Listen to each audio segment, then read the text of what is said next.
j'ai rencontré Sundiata, un noir américain que j'ai rencontré. À première vue, j'ai vu le nom, c'était le prénom sur papier que j'ai vu d'abord, et j'ai lu, je regarde. Le prénom c'est Sundiata, le nom de famille typiquement américain quoi. À première vue, je savais qu'il était américain ou du moins à la rigueur né aux États-Unis, de parents immigrants africains, mais bon, il me dit non qu'il est noir américain, mais de parents descendants d'esclaves. Alors j'ai prononcé son prénom, Sundiata, et il me dit oui.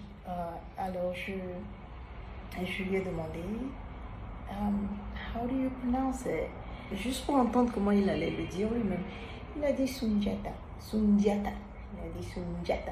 Je lui ai demandé s'il connaissait les origines du nom. Do you know how powerful that name is? Do you know the meaning behind it? Et il m'a dit oui, qu'il connaissait le nom. Il m'a dit Sundiata Keita.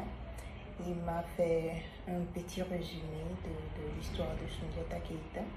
Et il m'a dit qu'il connaît l'histoire et qu'il est très très fier de son nom, de ses parents.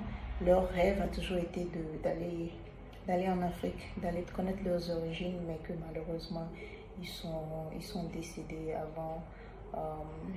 Ils n'ont pas pu effectuer le voyage, ils n'ont pas pu réaliser leur rêve, et que lui maintenant c'est devenu son rêve, et qu'il aimerait bien réaliser ce rêve pour ses parents. Et donc il me dit que sa petite sœur s'appelle Saba, la reine, et ils étaient deux, et que ses parents, ils avaient de l'art africain dans leur maison. Ils ont grandi avec l'histoire de l'Afrique, avec ce désir, avec cette envie de connaître le continent, de savoir d'où ils viennent. Alors il aimerait effectuer le voyage. Et ceci pour dire que ailleurs, ceux-là qui ont été arrachés au continent, ils sont à la recherche de leurs origines, ils cherchent à comprendre. Il y en a beaucoup qui ont cherché à garder leur nom. Aux États-Unis, il y a beaucoup de familles qui donnent des noms africains à leurs enfants.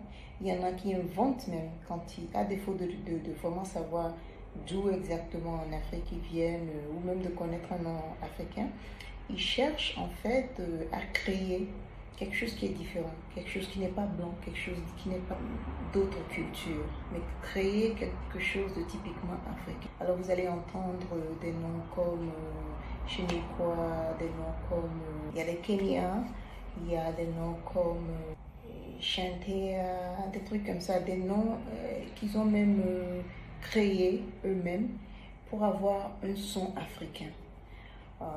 Et ceux qui font un peu plus de recherche, eux, ils donnent des noms typiquement africains à leurs enfants pour garder l'authenticité. Donc, sous d'autres cieux, il y en a qui cherchent à comprendre, à rester eux-mêmes, à garder la culture africaine, à garder l'essence de nous, ce qui nous rend uniques, ce qui nous identifie par rapport aux autres peuples. Et quand je réfléchis à ça, nous minimisons nos valeurs, nos cultures. Ce sont des choses avec lesquelles nous vivons tous les jours et on ne voit pas la valeur. Mais ceux-là qui n'ont pas eu cette chance de connaître la culture africaine, ceux-là qui n'ont pas eu la chance de connaître leur culture, ils ont soif d'apprendre. Ils ont soif de cette connaissance, de se connecter au continent, de se connecter à la vérité, à leurs origines. Et donc c'était ça, l'histoire de Sundiata. Et donc moi, bien sûr, je lui ai souhaité bonne chance. On a un peu parlé de l'Afrique, les pays qu'il aimerait visiter, ce que moi je recommanderais comme pays à visiter pour une première fois, comment s'organiser, et ben voilà quoi.